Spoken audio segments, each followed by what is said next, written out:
A super warm welcome to everyone that's made it to my first real comeback video here on YouTube. Welcome, everyone. I know that I put in my description, by the way, please just kind of ignore what's going on with my hair right now. Excuse that. I really wanted to discuss the kinds of things that my channel is going to look like from here on out. So, we're going to do a little bit of everything. We're going to do some makeup. We're going to do makeup story times. We're going to do regular story times, some paranormal story times, because boy, do I have some of those for you guys. And I think I really want to cover some true crime while I'm at it. So I'm really excited. I'm really amped up. The first thing I kind of wanted to bring up, and that is something very important to me. So, I have two kids, and I will not be featuring them in my channel. For a variety of reasons, I feel like a lot of people do that these days, and I just don't want that to be my vibe, my aesthetic. I would rather, have 3 views of me enjoying myself and not have my kids, being filmed, being put out there in the world for everybody to see. I don't feel that children should be forced into the YouTube world. With all of the dangerous people that exist in the world today, I feel like for me to bring my kids on my channel would be almost like me hand feeding my kids to wolves. And really, in essence, I feel that that is kind of what family vlogging is. In a sense, I'm not a fan, but of course, people are going to do what they're going to do. And, that's everybody's own individual choice whether or not they want their kids on their channels. Personally, I don't. I think that there's too many dangerous people out there in the universe looking for cute kids, looking to take screenshots and do who knows what with, that information. So I will not be having my kids on my channel. It'll just be me. So I'm actually going to start out my first video with I can't get over the view of just what everybody has to look at right now. It's kind of ridiculous. What I'm going to start out with is going to be a little story time. So, I have a little bit of experience in this field and I really want to share it with you guys. So, for those of you who may not know, I've been married 3 times. Third time's a charm, to be honest. And I just wanted to kind of talk about my first marriage and where that happened, how that happened, the story behind that. I don't think I got into depth at all with that ever. Not on TikTok, not here on YouTube. So I'm going to kind of tell the story. And I feel like I'm going to tell this story because I know that a lot of women, young women, can relate to this. So let's get into it, shall we? I met my first husband. That sounds so glamorous. I met my first husband many years ago. I believe I must have been 21 or 22. And we met online. I don't remember which one it was, but one of those dating sites. They're very popular at the time. I was in college at the time, actively pursuing criminal justice. I loved it. So, of course, as things would go, I meet this guy, and um, it's basically one of those stories where you meet someone and they almost can tell what you want to hear. One of those personality types. I don't remember what it's called off the top of my head, but he just kind of fed me what he thought I wanted to hear. And at the time, I'm only 21, 22 years old. I'm believing, what this man is telling me. I'm believing that he cares about me, that he loves me, that I finally have found someone who's really going to give me genuine love for the rest of my life. Of course, I had no reason not to believe that. So we dated for not very long at all. I want to say 2 weeks we dated. And I mean, texting all day, calling each other all day. Um, he lived about an hour away. He was living on a military base in California, Camp Pendleton to be exact. I'm not going to drop any names, but Camp Pendleton. Um, so he lived about an hour from me, and we got very close very fast. And that's one of the dangers of just rushing into a relationship. You don't really know what you're getting into when you get in a situation like that. But to me, looking back on it all, I wouldn't change it because it did show me a lot. I learned a lot from that experience. So if I could go back and change it, I would not. I got a lot of strength from that situation, and I wouldn't change it. And then he brought up the prospect of marriage. At the time, I was like, yeah, what other avenue would you date someone for? I had a very specific list of what I wanted in someone. I wanted to make sure that the person I was marrying or going to marry someday was the type of person that wanted children, that liked children, and he checked that box. And so at this time, I had no, issues, nothing out of the ordinary, nothing screamed red flag to me at this point in time. When he proposed in a parking lot, so I can't say that was the classiest proposal. To me at the time, I felt like everything was falling into place. Next in line is, I had to move out of my home. Not had to, but I was getting married. So, of course, I moved out of my home. We moved into this little cozy apartment. And pretty soon I found myself alone a lot. And it just really struck me odd that, you know, this man had went through so many hoops to tell me, what, I'm gonna love you, I'm gonna be there for you, yada yada yada. But I ended up being home a lot, and at this time I didn't have any children. I started to see red flags when we got married and we started to live together. So that's often when people start to see red flags. The first thing would be his anger outburst.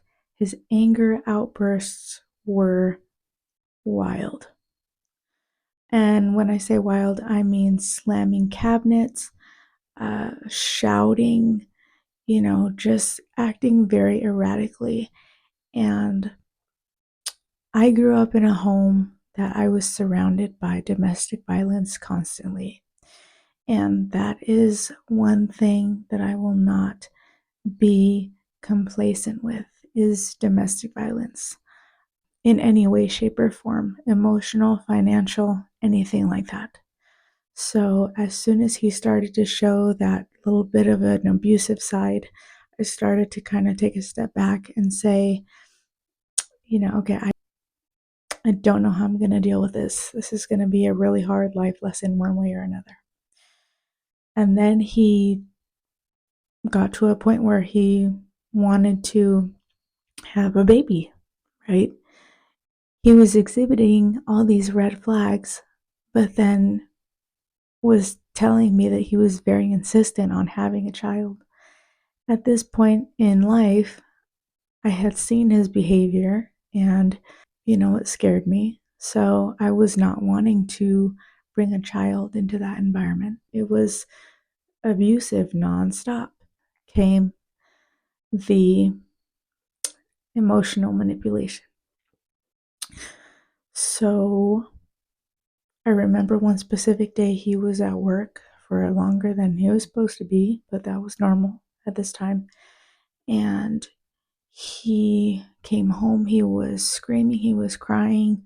I went to check on him because he was in the shower and I could just hear him sobbing. And I went in there and I said, you know what? I don't think I am the person for you. I see you're miserable. I see you're angry. Like, I don't think this is working out. He looked at me and he said, if you leave me, I'm going to unalive myself. In that moment, I felt not only horrified, but stuck. Because, of course, you don't want anyone to hurt themselves. At this time, I didn't know that that was kind of an emotional manipulation tactic. I didn't know that. I 100% believed in what this man was telling me, that he was going to hurt himself if I went anywhere. So I stuck around. And I stuck around and I saw more of the abuse to where he'd throw a fit. He was drinking a lot. And one day in particular, he had thrown such a fit that he actually broke a couple of cabinets in the kitchen by just slamming them. And I sat there in my kitchen and I said, this is it. Enough. Because today it's the cabinet, tomorrow it's going to be my face that he's trying to bash in. And I cannot do this. I will not do this. I don't want to even be in this environment. I packed up my things, and after 3 months of marriage, I moved back home. Of course, my mom is a very old school Hispanic person, so they don't really believe in divorce. The way that I look at it is, I would rather get a divorce 100 times over than be another statistic victim of domestic violence. Now that I have a daughter myself, seeing how my mother received my situation, she did not receive it well. She was angry. She was, this is how men are, and you just need to handle it, and you just need to deal with it, and this is what they do. Well, in my mind, I knew that that's not what men do. Men don't do that. Men don't behave that way. And it's not my responsibility to babysit someone that behaves this way. Did I jump into a marriage? Absolutely. Because first and foremost, I wanted to jump out of my skin to get out of my house. Because if any of you guys know what it's like to be raised in a Hispanic household, you know that it's chaos, it's insane, it's wild, it's everything under the sun. And anything that looks like a little bit of normalcy, I ran toward. I didn't just walk toward it, I ran toward it. Okay. And everything he promised me was normal. A loving life with a loving husband and a loving family. And, a couple months later, I found out that that wasn't going to be the case. And yes, it took me some time to really grieve the end of that relationship, because at the end of the day, no one gets married to get divorced. We get married because we feel like we've found our person. We get married because we feel like we are in love. We feel like we found our other half. We don't get married because we want to get a divorce someday. Nobody does that. I remember cleaning up the apartment, getting my last few things was just so bittersweet, because I remembered walking into that apartment for the first time and smelling the new paint and thinking that this was going to be such a wonderful, experience. It was going to be such a beautiful start to a new life. It ended up being a little bit of a nightmare, but all in all, today, I wouldn't take it back. I do wish him the best. I wish him a happy life. I wish him, most importantly, health and happiness and joy, because everybody deserves that. My only advice would be that young women in homes that they really want to get out of, marriage is not the way. You can go to college, you can start working, you can move into a place where you can have roommates. You don't need to rush into a marriage just to get out of your house. And that's the lesson that I take away from that situation every single day. If anyone out there is listening and can relate, you don't totally know somebody until you're living under the same roof. And that I learned the hard way. But if I can share my story and somebody can, save themselves from making a really hard decision, making a really hard situation for themselves, I think it'd be worth it. I haven't ever shared that story before, and I wanted that to be my first story time to kind of welcome you guys to my channel, but I just really believe that I can do things with this channel. I can share important messages. I can do really great things. And I believe in it. I'm going to work really hard to be able to make this channel something fun that I really enjoy and that I could share my enjoyment with you guys. So thank you so much for coming and watching my very first introductory video. Of course, there's more to come. So new videos every Wednesdays, and I will see you guys next Wednesday. Sending you guys all my love. Have a wonderful rest of your week. I will see you guys next Wednesday.